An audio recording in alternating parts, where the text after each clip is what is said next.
Baik, bismillahirrahmanirrahim. Assalamualaikum warahmatullahi wabarakatuh, teman-teman mahasiswa Prodi Hukum Keluarga Islam. Pada kesempatan kali ini kita akan membahas tentang ta'arud, tarjih, dan nasah. Ya, apa itu ta'arud, apa itu tarjih, dan nasah. Yang pertama adalah ta'arud. Ta'arud ini adalah dalil yang bertentangan. Secara etimologi atau bahasa, dia adalah bertentangan. Secara istilahan atau terminologis, artinya adalah qabilud dalilaini bihaisu yukhalifu ahaduhumal ukhra. Pertentangan dua dalil antara satu dalil dengan yang lainnya atau pertentangan dengan dalil lainnya. Jadi ya bertentangan begitu ya, dalil yang bertentangan. Wahbah Zuhaili mengatakan bahwa pada hakikatnya tidak ada dalil nas yang saling bertentangan. Adanya itu pertentangan dalil syara ini hanya menurut pandangan mujtahid, bukan pada hakikatnya. Jadi menurut Wahbah Zuhaili ini pada hakikatnya tidak ada dalil yang bertentangan sebenarnya. Karena tidak mungkin ya dalil itu bertentangan, tidak mungkin nas atau firman Allah itu bertentangan, itu tidak mungkin. Jadi sebenarnya hanya menurut pandangan mujtahid saja, hanya zohirnya saja, bukan pada hakikatnya. Itu menurut Wahbah Zuhaili.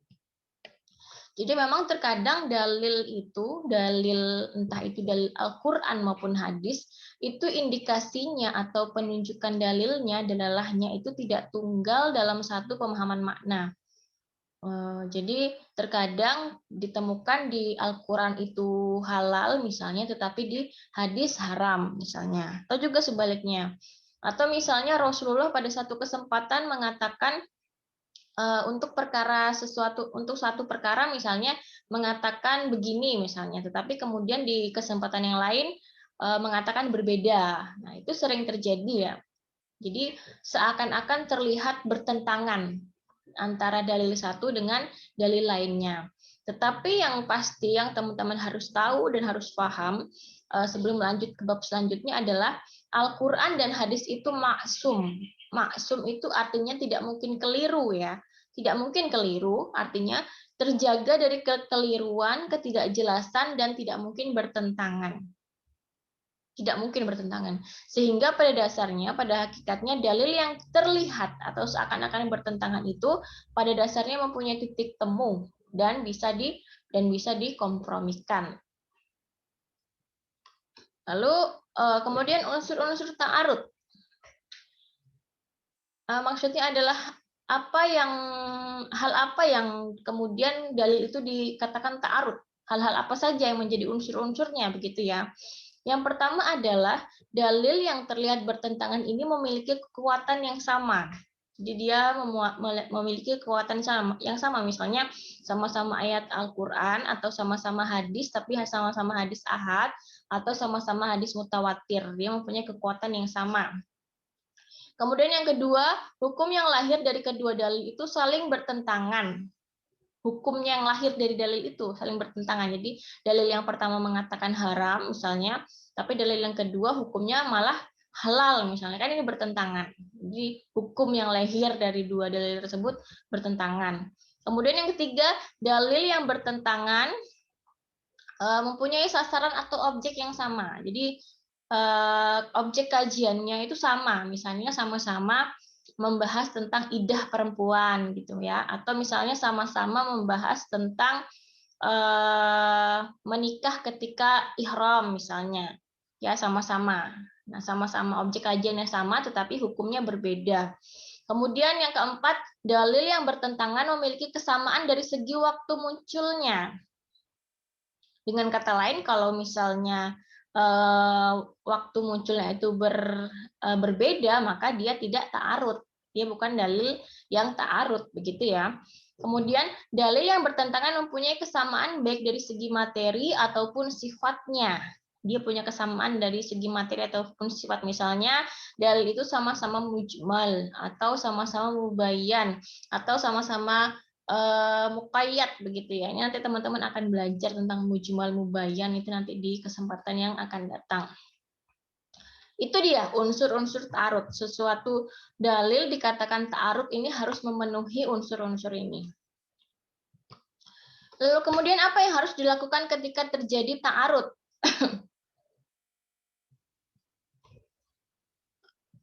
Nah, kemudian pertanyaan besarnya adalah bagaimana apa yang harus dilakukan ketika terjadi ta'arud al-adillah, ketika terjadi pertentangan antara dalil-dalil. Nah, jumhur ulama, sebagian besar ulama mengatakan ada 4 langkah ini ya urutannya. Urutannya memang berbeda-beda ini ya.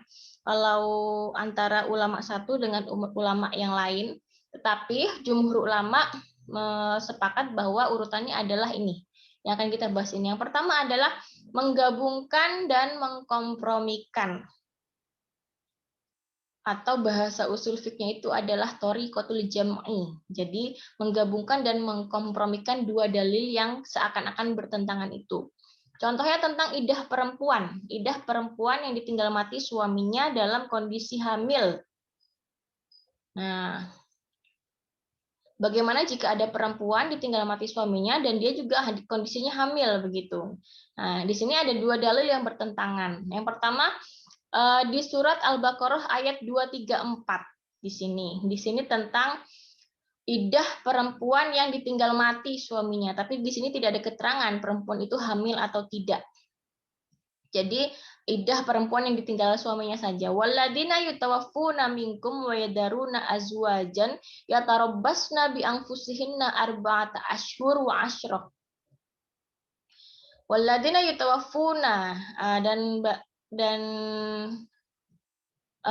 kalian yang meninggal, barang siapa yang meninggal di antara kalian wa yadaruna azwajan dan meninggalkan istri, maka istri tersebut harus yatarabbasna bi anfusinna, maka mereka harus menunggu iddah mereka sampai 4 bulan 10 hari. Arba'ata asyhur wa asyra. Di sini iddahnya adalah 4 bulan 10 hari. Jadi kalau ada suami meninggal dunia, maka istrinya itu iddahnya adalah 4 bulan 10 hari. Nah, ayat ini, dalil ini tidak ada keterangan bahwa istrinya itu dalam keadaan hamil atau tidak, ya. Nah, sedangkan kemudian di surat At-Tolak disebutkan bahwa wa ulatul ahmali ajalahunna ayyaduna hamlahun. Dan idah perempuan-perempuan yang hamil itu adalah sampai mereka melahirkan. Nah, kalau di At-Tolak ini di keterangannya adalah perempuan-perempuan yang hamil. Ya, perempuan-perempuan yang hamil itu idahnya sampai melahirkan. Tapi di sini tidak ada keterangan apakah itu karena ditinggal mati suaminya atau karena bercerai. Yang penting idahnya adalah sampai melahirkan. Lalu kemudian muncul pertanyaan, lalu bagaimana dengan perempuan yang ditinggal mati suami dan juga hamil gitu. Nah, kemudian dua dalil ini digabungkan dan dicocokkan, yaitu akhirnya idahnya adalah masa yang paling lama. Diambil masa yang paling lama. Jadi misalnya melahirkan sebelum 4 bulan 10 hari dari wafat suaminya, maka ia menunggu sampai sempurna 4 bulan 10 hari. Nah, jadi ini misalnya istrinya itu sudah hamil tua ya, sudah hamil misalnya sudah 8 bulan usia kehamilannya, lalu suaminya meninggal. Itu kan 1 bulan kemudian kan dia pasti melahirkan. Nah, jadi harus menunggu dulu sampai 4 bulan 10 hari, karena 1 bulan tidak cukup iddah itu ya. Kalau dia mengikuti yang sampai melahirkan kan berarti sudah iddahnya. Nah, itu tidak, karena diambilnya adalah masa yang paling lama. Jadi harus menunggu sampai 4 bulan 10 hari. Nah, sebaliknya jika sudah lewat 4 bulan 10 hari tapi belum lahir, misalnya, maka menunggu sampai melahirkan. Ini misalnya perempuannya atau istrinya ini hamil muda ya, masih 3 bulan misalnya ya, atau masih 2 bulan, 1 bulan itu ya, kemudian suaminya meninggal, itu kan berarti kan 4 bulan 10 hari kan dia masih mengandung, masih belum melahirkan. Maka kemudian harus menunggu dulu sampai melahirkan. Nah, itu contohnya penggabungan dan mengkompromikan. Jadi kompromikan, digabungkan antara dua dalil yang bertentangan ini. Yang satunya mengatakan 4 bulan 10 hari, yang satunya sampai melahirkan, itu digabungkan. Atau misalnya tentang saksi ya, tentang saksi itu ada dua hadis tentang saksi. Hadisnya sama-sama sahih. Yang pertama mengatakan bahwa khairus syuhud alladzi yashhad qabla an yustashhada. Sebaik-baik saksi adalah yang bersaksi sebelum diminta untuk bersaksi. Itu ya, itu hadis yang pertama mengatakan seperti itu. Nah, hadis ini terlihat bertentangan dengan hadis yang kedua. Ini sama-sama sahih padahal. Yang mengatakan sebaliknya bahwa syarrus syuhud alladzi yashhad qabla an yustashhada.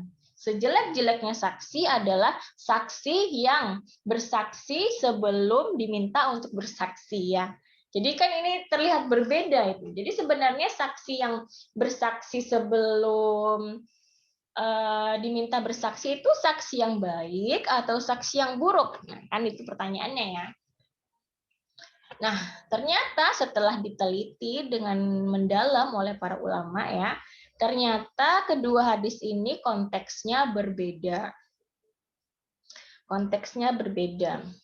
Jadi hadis yang pertama tadi yang mengatakan bahwa sebaik-baik saksi itu adalah yang bersaksi sebelum diminta bersaksi, itu konteksnya adalah diperuntukkan untuk korban yang tidak tahu bahwa ada saksi. Jadi korbannya itu tidak tahu bahwa dalam perkaranya dia itu ada saksi yang menyaksikan. Nah, ini maka kemudian sebaik-baik saksi adalah yang mengajukan diri. Ini saya saksinya, karena korban dalam posisi tidak tahu bahwa ada saksi.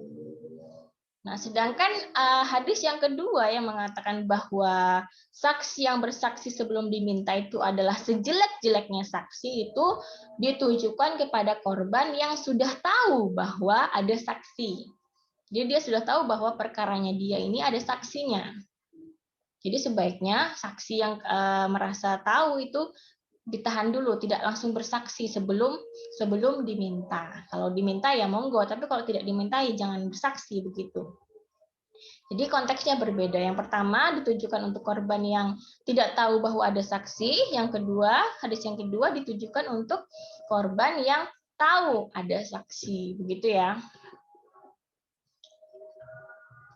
Oke, itu yang pertama. Yang harus dilakukan ketika ada ta'arud al-adillah. Kemudian bagaimana jika sudah dicoba digabungkan, sudah coba dikompromikan, itu ternyata tidak ketemu. Sudah dicari konteksnya juga tidak ditahu itu konteksnya seperti apa. Sudah ditakwil, coba ditakwil, makna zahirnya juga tidak bisa misalnya. Lalu apa yang harus dilakukan? Nah, langkah yang kedua adalah dengan metode nasah. Metode nasah ini adalah melihat waktu datangnya dalil. Jadi di antara dua dalil itu dilihat waktu datangnya. Jika diketahui waktu datang yang mana dalil yang datang lebih dulu dan mana dalil yang datang kemudian, maka dalil yang datang kemudian atau yang terakhir datangnya ini menghapus atau menasah dalil yang datangnya terdahulu. Jadi dengan metode nasah. Jadi dengan melihat waktu datangnya dalil ya. Contohnya misalnya tentang kiblat sholat. Kiblat sholat yang dulunya di Masjidil Aqsa itu dinasah dengan nas yang datang belakangan bahwa kiblat menghadap Masjidil Haram. Atau tentang iddah perempuan yang ditinggal mati suaminya, awalnya adalah 1 tahun, itu ada di Al-Baqarah ayat 24, diganti hanya menjadi 4 bulan 10 hari. Ini contohnya. Oke, lebih jelasnya ada di surat 13. Jadi pengertian nasa itu adalah membatalkan, menghapus, mengganti. Ya, jadi nasah mansuh, menghilangkan hukum syarak dengan dalil syarak yang datangnya terakhir. Dalil yang menghilangkan itu disebut dengan nasikh. Ini berarti dalil yang datangnya terakhir ya. Kemudian dalil yang dihilangkan itu mansuh. atau dalil yang datangnya lebih dulu itu terhapus. Penghilangan sendiri itu istilahnya adalah nasakh. Nasakhoyan sahu. Contohnya misalnya tadi perubahan arah sholat dari Masjid Baitul Maqdis di Palestina ke Masjidil Haram di Mekah. Dulunya kan kiblat itu kan ke arah Baitul Maqdis ya, tapi kemudian diperintahkan untuk ke Masjidil Haram, ditegaskan dalam surat Al-Baqarah ayat 144 ini. Wawalli wajhaka syatrul Masjidil Haram. Untuk untuk membedakan dari kaum Yahudi itu ya, kemudian diubah kiblatnya itu, ditegaskan dalam surat Al-Baqarah ayat 144 ini. Nah, lalu bagaimana pandangan ulama tentang nasakh ini ya? Ada dua pendapat. Pendapat yang pertama adalah yang menerima, ini adalah pendapat jumhur ulama. Nah, kemudian ada juga yang menolak, ada juga yang tidak menerima. Ya, jadi ada dua. Jadi jumhur ulama mengatakan bahwa menerima metode nasakh ini, tapi ada juga yang menolak. Kalau yang pendapat yang menerima alasannya adalah yang pertama bahwa ada nas Al-Qur'an yang menjelaskan tentang nasakh ini.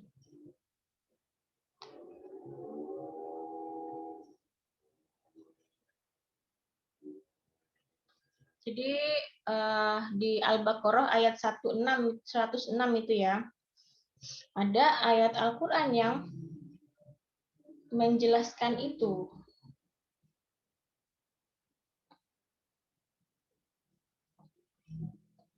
Kemudian alasan yang kedua adalah terkadang ada dua dalil yang seakan-akan bertentangan dan keduanya tidak bisa digabung ya. Kalau misalnya dalil itu tidak bisa digabung atau tidak bisa dilakukan thariqatul jam'i, maka kemudian metode yang kedua adalah dengan melakukan metode nasakh ini. Kemudian alasan yang ketiga adalah Allah yang buat syariat, maka Allah pula lah yang berhak menghapus, membatalkan atau menggantinya. Ini ada dasarnya di Quran surat An-Nahl ayat 101 ya, bisa teman-teman cek sendiri ini dalilnya. Kemudian pendapat yang menolak ini hanya sebagian kecil ya. Salah satunya adalah Abu Muslim Al-Asfahani. Dia mengatakan bahwa tidak mungkin ada nasakh itu ya. Tidak ada seorang pun yang dapat merubah kalimat Allah. Ini dasarnya adalah Quran surat Al-Kahfi ayat 27 ya. Tidak ada seorang pun yang dapat merubah kalimatnya. Kemudian alasan yang kedua akan mengakibatkan hilangnya sifat kemukjizatan Allah. Ya, kok dihapus begitu ya. Jadi ini akan menghilangkan sifat kemukjizatan Allah. Kemudian alasan ketiga, dia berpendapat bahwa sesungguhnya dua ayat yang bertentangan itu sebenarnya dapat dikompromikan karena hanya berbeda dalam lafalnya saja, tetapi intinya sama. Itu alasannya ya. Tetapi yang perlu digarisbawahi bahwa jumhur ulama, sebagian besar ulama menerima pendapat ini ya, menggunakan metode nasakh ini ya. Oke. Selanjutnya syarat-syarat nasakh. Syarat-syarat nasakh. Yang pertama adalah nas yang seakan-akan bertentangan itu benar-benar tidak bisa digabungkan atau dikompromikan. Jadi memang nasnya sudah benar-benar tidak bisa digabungkan atau dikompromikan. Jadi ketika itu sudah mentok, makanya kemudian dilakukan nasakh dengan melihat waktu datangnya. Nah, ini ada yang kedua. Harus diketahui mana nas yang datang lebih dahulu dan mana nas yang datang kemudian. Jadi harus diketahui nih, dua dalil ini mana yang lebih dulu, mana yang terakhir. Kalau tidak ditahu ya tidak bisa. Kemudian yang ketiga, dalil yang menghapus atau nasih itu harus lebih kuat dari dalil yang dihapus. Yang menghapus itu harus lebih kuat atau paling tidak sederajat. Semisal dalil mutawatir tidak bisa dinasah dengan dalil ahad. Ya jelas ya, karena dalil mutawatir ini tingkat kekuatannya lebih kuat daripada dalil ahad. Jadi dalil ahad ini tidak bisa menghapus yang dalil mutawatir. Jadi tingkatannya harus lebih tinggi atau paling tidak sederajat. Ya, itu syarat-syarat nasakh. Kemudian macam-macamnya, secara garis besar ada dua macam, macam-macam nasah. Yang pertama adalah nasah sharih atau jelas. Yang namanya jelas ya berarti nasah itu diterangkan dengan jelas dalam nas itu sendiri. Contohnya misalnya, dahulu aku melarang kalian untuk berziarah kubur, maka sekarang berziarahlah. Karena itu mengingatkan kamu akan akhirat. Ya, Rasul bersabda. Nah, di sini kan jelas ya. Dahulu aku melarang kalian. Nah, dulu melarang, maka sekarang berziarahlah. Jadi yang dahulu ini terhapus dengan yang sekarang. Jelas ya di sini ya. Kemudian yang kedua, contohnya nasah zimni. Zimni itu implisit atau tidak jelas. Dalam artian berarti harus diteliti lagi. Nasahnya tidak jelas karena harus diteliti lagi. Maka ayat yang datang belakangan diteliti dulu ayatnya, waktu datangnya ayat itu diteliti dulu. Kalau sudah ditahu waktunya, maka ayat yang belakangan itu menghapus ayat yang datang terdahulu. Itu ya. Contohnya tadi misalnya iddah perempuan yang ditinggal mati suaminya. Itu awalnya adalah 1 tahun. Di surat Al-Baqarah itu 240 itu diterangkan bahwa 1 tahun yang ditinggal mati. Tapi di Al-Baqarah ayat 234 itu 4 bulan 10 hari. Nah, lalu yang mana ini yang benar ya? Yang ditinggal mati suaminya itu 1 tahun atau 4 bulan 10 hari. Nah, ternyata setelah diteliti oleh para ulama, ternyata dua dalil ini waktu datangnya berbeda. Al-Baqarah 240 ini datangnya lebih awal dibandingkan dengan Al-Baqarah ayat 234. Sehingga Al-Baqarah ayat 234 ini menghapus Al-Baqarah 24. Nah, sehingga iddah perempuan yang ditinggal mati suaminya itu adalah 4 bulan 10 hari. Karena yang mengatakan 1 tahun ini sudah terhapus. Begitu ya. Nah, hikmahnya adalah hikmah nasah itu adalah menjaga kemaslahatan. Jadi dari sini dari nasah ini ya, kita tahu bahwa perubahan dalam kajian nasah ini menunjukkan perkembangan menjadi perhatian besar syariat Islam. Jadi dan menunjukkan keberpihakan Allah kepada realitas real yang terjadi di masyarakat. Jadi tujuannya adalah untuk kemaslahatan. Allah saja menggunakan itu ya. Jadi sebagai indikasi bahwa Allah itu berpihak kepada kemaslahatan umat, kemaslahatan manusia. Oke, itu nasah. Jadi langkah kedua yang harus dilakukan ketika ada ta'arud al-adillah. Nah, kemudian bagaimana jika sudah dicoba dilakukan thariqatul jam'i tidak bisa, kemudian diteliti waktu datangnya nas itu juga tidak ditahu waktu datangnya, jadi tidak bisa dilakukan nasah. Lalu apa yang harus dilakukan jika tidak bisa dua-duanya ini? Maka dilakukan yang ketiga. Ini yang ketiga adalah dengan metode tarjih. Tarjih itu adalah mengunggulkan salah satu di antaranya. Dilihat mana yang lebih unggul, baik dari segi sanad maupun matan.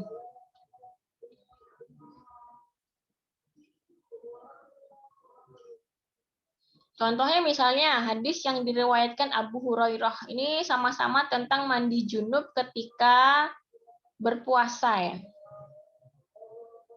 Mandi junub ketika sudah tiba subuh dan mau berpuasa ya. Kalau hadis yang diriwayatkan oleh Abu Hurairah ini mengatakan bahwa man asbaha junuban fala yasum. Barang siapa yang junub sampai tiba waktu subuh, maka tidaklah ada puasa baginya. Jadi jika ada yang junub, dalam keadaan junub, kemudian dia baru bangun dan sudah subuh itu ya, dia mau berpuasa maka tidak bisa karena sudah batal, dia belum mandi karena dia dalam keadaan junub dan belum mandi, maka tidak bisa berpuasa. Sementara Aisyah itu meriwayatkan bahwa Ana Aisyah wa Ummu Salamah radhiyallahu anhuma anna Rasulullah sallallahu alaihi wasallam kana yudrikuhul fajra wa huwa junub min ahlihi summa yagtasilu wa yasumu. Dari Aisyah dan Ummu Salamah, sesungguhnya Rasulullah mendapati dirinya pada waktu fajar dan beliau junub dari keluarnya, kemudian beliau mandi dan berpuasa. Nah, ini sebaliknya. Aisyah berkata bahwa Rasul itu pernah pada suatu ketika dalam keadaan junub dan waktu sudah fajar, sudah subuh artinya ya. Dan beliau mau berpuasa, ya sudah beliau mandi dan berpuasa saja. Nah, ini berbeda dengan hadis yang diriwayatkan oleh Abu Hurairah. Lalu mana yang dipakai ya? Nah, maka kemudian dilakukanlah tarjih, mengunggulkan dalil satu dengan lainnya. Nah, dilihat bahwa ternyata dalil yang kedua, dalil Aisyah ini lebih dikuatkan. Murojihnya apa atau penguatnya apa? Yaitu bahwa Aisyah ini lebih dekat dengan Rasul. Jadi dinilai lebih dekat dengan Rasul dibandingkan dengan sahabat Abu Hurairah. Ya, karena Aisyah kan istrinya Rasul ya. Tentu dia lebih tahu, lebih mengenal Rasul dan lebih tahu seluk-beluk kehidupan Rasul. Ini tadi ya sudah tahu pengertiannya.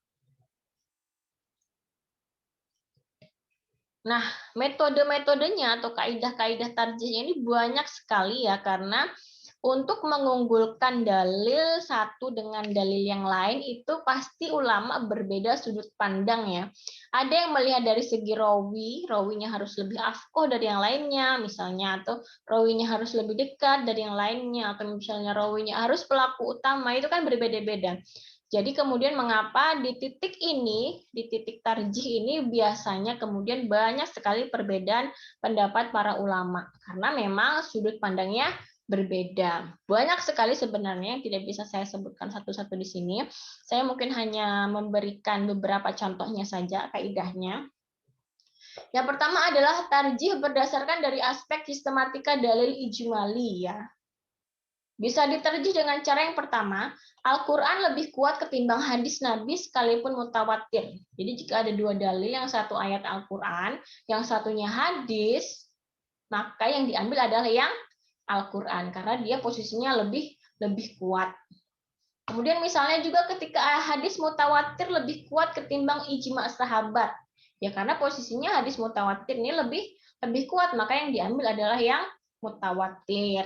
Itu dari aspek sistematika dalil ya. Kemudian dari aspek sanad. Sanad itu adalah mata rantai ya, atau sandaran hadis itu ya, sanad itu ya. An Abi Hurairah, an Aisyah itu. An itu sanadnya. Atau perawinya. Yang pertama, jika perawi hadis adalah pelaku peristiwa dan yang lain itu tidak, maka pelaku peristiwa itu lebih dikuatkan. Jadi pelaku peristiwa itu lebih dikuatkan. Contohnya misalnya tentang menikah ketika dalam kondisi ihram. Ini ada dua hadis yang terlihat bertentangan. Yang satunya diriwayatkan oleh Ibnu Abbas. Di situ dia mengatakan bahwa Rasulullah menikahi Maimunah binti Haris dalam kondisi ihram. Dikatakan di situ. Nah, sedangkan Maimunahnya sendiri, Maimunahnya meriwayatkan bahwa aku dinikahi Rasulullah tidak lagi ihram. Nah, jika ada dua dalil seperti ini berarti pelakunya itu lebih diunggulkan. Sehingga berarti yang Maimunah ini karena dia adalah pelakunya, karena dia sendiri yang menikah dengan Rasul, maka hadis yang diriwayatkan olehnya ini yang lebih dipakai. Karena dia mengalami sendiri ya. Tuh. Kemudian yang kedua, jika perawi salah satu hadis lebih dekat dengan Nabi ketimbang dengan hadis yang lain, maka yang lebih dekat didahulukan. Nah itu, seperti contohnya tadi ya tentang junub tadi, Aisyah dengan Abu Hurairah, maka lebih diutamakan Aisyah. Kemudian yang ketiga, hadis yang diriwayatkan oleh perawi yang banyak dengan hadis yang perawi sedikit, maka didahulukan yang perawinya banyak. Tentu ya, yang hadis mutawatir lebih utama, lebih digunakan daripada hadis ahad. Sekarang dari segi matan. Matan itu redaksi dalil ya, dari isinya itu ya. Dalil yang melarang didahulukan dari dalil yang memperbolehkan. Nah, jika isinya itu, redaksinya itu ada tentang pengharaman itu lebih didahulukan dari dalil yang memperbolehkan. Dasarnya apa? Dasarnya da ma yuribuka ila ma la yuribuka. Tinggalkanlah apa yang meragukan kamu menuju yang tidak meragukan kamu.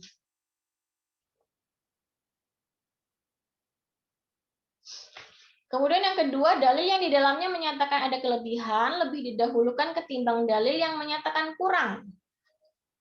Misalnya contohnya hadis yang menyatakan bahwa Nabi telah melakukan takbir dalam sholat Id sebanyak 7 kali. Nah, ini lebih didahulukan, lebih dikuatkan ketimbang hadis yang menyatakan bahwa beliau takbir 4 kali. Jadi kalau lebih itu berarti lebih didahulukan, begitu ya.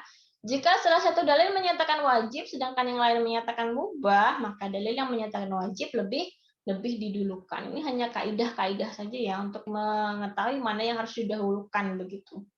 Kemudian yang keempat, jika salah satu dalil menyatakan penafian hukum atau sanksi, sedangkan yang lain menetapkannya, maka dalil yang menafikan lebih dikuatkan daripada yang menetapkan.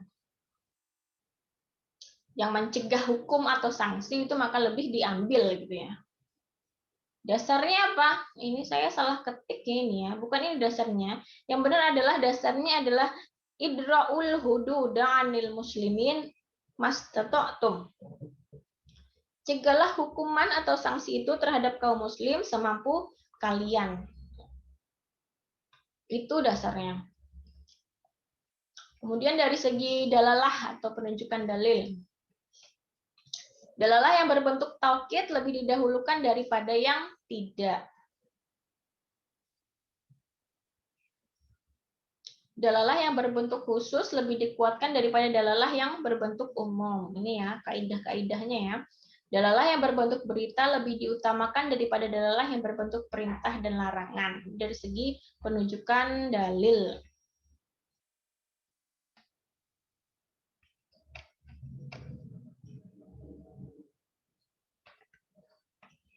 Ini tadi saya benarkan dulu mungkin ya daripada nanti salah.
Ini ya tadi sudah saya ganti. Jadi cegahlah hukuman atau sanksi itu terhadap kaum muslimin semampu kamu.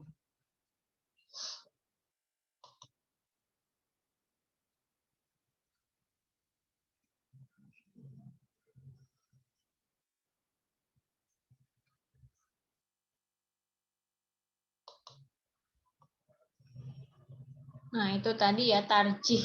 Jadi tarjih ini memang kaidah-kaidahnya atau metode-metodenya ini sebenarnya ada banyak sekali ya. Ada banyak sekali metode-metode yang digunakan oleh para ulama ini karena memang ini tergantung dengan sudut pandang para ulama. Jadi sifatnya adalah subjektif ya. Untuk mengunggulkan satu dalil ke dalil yang lain itu subjektif sifatnya karena ini tergantung sudut pandang para ulama. Ada yang mendasarkan pada perawinya misalnya atau dari aspek matannya, melihat dari aspek matannya misalnya begitu. Jadi memang di titik ini tarjih ini memang rawan sekali perbedaan pendapat. Nah, biasanya perbedaan pendapat itu terjadinya ya ketika tarjih ini. Oke, itu ya. Yang ketiga. Langkah ketiga yang harus diambil ketika ada ta'arud al-adillah. Jadi yang pertama tadi adalah thoriqatul jam'i ya, dengan menggabungkan atau mengkompromikan. Menggabungkan dan mengkompromikan atau thoriqatul jam'i. Dilihat apakah dalil ini bisa digabungkan atau dikompromikan, atau bisa dilihat konteksnya berbeda atau tidak, begitu ya. Nah, jika tidak bisa, tidak bisa dikompromikan, tidak bisa digabungkan, konteksnya juga tidak ditahu seperti apa, maka beralih ke langkah yang kedua adalah dengan metode nasah mansuh, dengan melihat waktu datangnya dalil. Nah, jika kemudian diketahui dalil mana yang datang duluan dan dalil mana yang datang belakangan, maka dalil yang datangnya belakangan ini atau yang terakhir ini menghapus dalil yang datangnya lebih dulu. Itu yang kedua. Nah, bagaimana jika ternyata juga tidak diketahui waktu datangnya dalil, tidak diketahui ini bagaimana? Maka menggunakan yang ketiga. Langkah yang ketiga adalah dengan melakukan tarjih. Tarjih itu adalah mengunggulkan satu dalil dengan dalil yang lain. Jadi dilihat apakah ada murojihnya atau penguatnya. Nah, jika ternyata ada penguatnya, misalnya dalil yang satu itu ternyata lebih kuat dibandingkan dalil yang lain. Misalnya dari segi rawi, ternyata yang meriwayatkan hadis itu lebih dekat dengan Rasul tadi contohnya ya. Nah, maka itu yang diambil, atau ternyata dia adalah pelaku peristiwanya dibandingkan yang lain. Nah, maka itu yang diambil, dikuatkan begitu ya. Nah, bagaimana jika sudah ada 3 langkah tidak bisa juga? Sudah coba dikompromikan tidak bisa, dinasah juga tidak bisa, ditarjih juga tidak bisa, maka yang terakhir adalah tawakuf atau tasakut dalil, tawakuf ya. Jadi ditangguhkan pengamalannya sampai ada murojihnya. Itu ya. Cara menyikapi atau cara menyikapi ta'arud al-adillah itu tadi. Oke, semoga bermanfaat. Semoga materinya ini bisa dicerna dengan baik oleh teman-teman. Sekian, terima kasih. Wassalamualaikum warahmatullahi wabarakatuh.